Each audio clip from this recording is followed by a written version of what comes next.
مفتی خالد الازہری کے اصلاحی بیانات اور وظائف کے لیے مفتی صاحب کا یوٹیوب چینل سبسکرائب کریں۔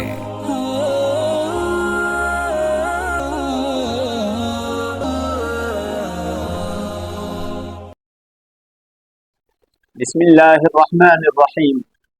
نحمدہ ونصلی ونسلم علی رسولہ الکریم، اما بعد۔ معزز سامعین و ناظرین کرام، السلام علیکم ورحمۃ اللہ وبرکاتہ۔ نبی کریم صلی اللہ علیہ وسلم رحمۃ للعالمین اپنی امت پہ بہت زیادہ مہربان، اللہ تبارک و تعالیٰ کی محبوب ہستی، اللہ تبارک و تعالیٰ نے ہم پہ احسان کیا، ہمیں نبی آخر الزمان صلی اللہ علیہ وسلم کی امت میں پیدا کیا، اور اللہ تبارک و تعالیٰ نے اس امت کو ہر طرح کی رہنمائی فرمائی۔ قرآن کریم میں اللہ تبارک و تعالیٰ جو کہ کتاب ہدایت ہے، اس میں اللہ نے ہر چیز کے بارے میں ارشاد فرما دیا۔ اللہ تبارک و تعالیٰ نے بعض دعائیں ایسی ہیں جو کہ اللہ تبارک و تعالیٰ نے خود سکھلائی کہ مجھ سے یہ دعا ایسے مانگا کرو۔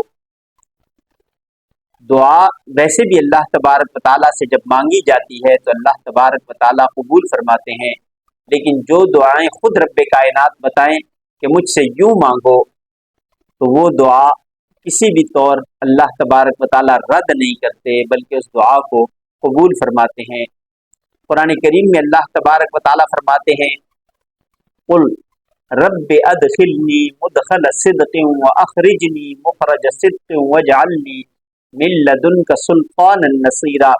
یہ بھی قرآنی دعاؤں میں سے ایک بہترین دعا ہے۔ جب بھی کہیں داخل ہوں، چاہے گھر میں داخل ہوں، گھر سے نکلیں، کہیں کسی مقام پہ جائیں، وہاں سے نکلیں، دوسرے شہر میں جائیں، اس شہر سے نکلیں، تو ان تمام مواقع پہ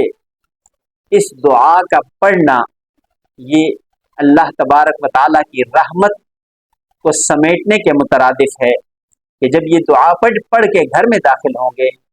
تو گھر میں اللہ کی مدد آ جائے گی، اس شخص کے لیے گھر میں برکتیں ہو جائیں گی۔ اپنے کاروبار کی جگہ پہ گیا، اس نے یہ دعا پڑھی، اپنی ملازمت کی جگہ پہ گیا،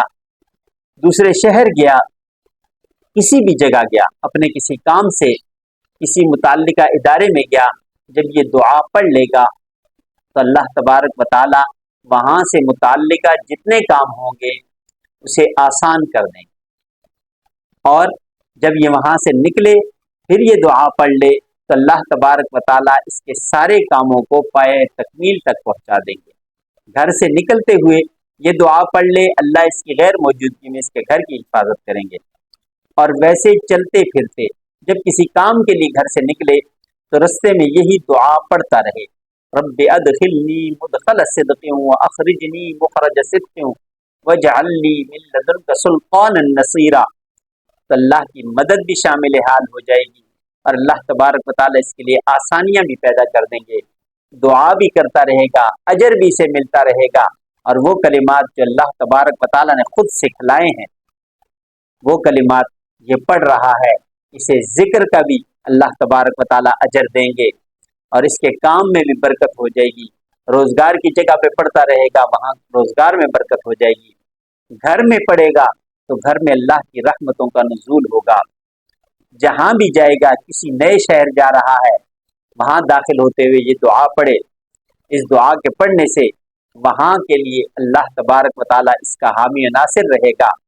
وہاں کے ہر کام میں جس مقصد کے لیے گیا ہے، اللہ تبارک و تعالیٰ اس کے اس مقصد میں آسانی کر دیں گے۔ جو شخص کسی دوسرے ملک جا رہا ہے، ملازمت کے سلسلے میں جا رہا ہے، سیر و سیاحت کے لیے جا رہا ہے، کسی کاروباری مقصد سے جا رہا ہے، وہاں پہنچ کے بھی جب یہ دعا پڑھنا شروع کرے گا تو اس کے سارے کاموں کے لیے اللہ تبارک و تعالیٰ خود کفیل بن جائیں گے، اور اس کے کاموں کو اللہ آسان کر دیں گے۔ اس لیے ان قرآنی دعاؤں کو کبھی بھی نہیں چھوڑنا چاہیے، اور اپنی عادت یہ بنا لینی چاہیے کہ ہر موقع پہ ہم یہ دعائیں پڑھتے رہیں۔ یہ دعائیں پڑھ کے ہم اللہ کی مدد حاصل کر سکتے ہیں، اور خود رب کائنات جب کہیں قل، فرما دیجئے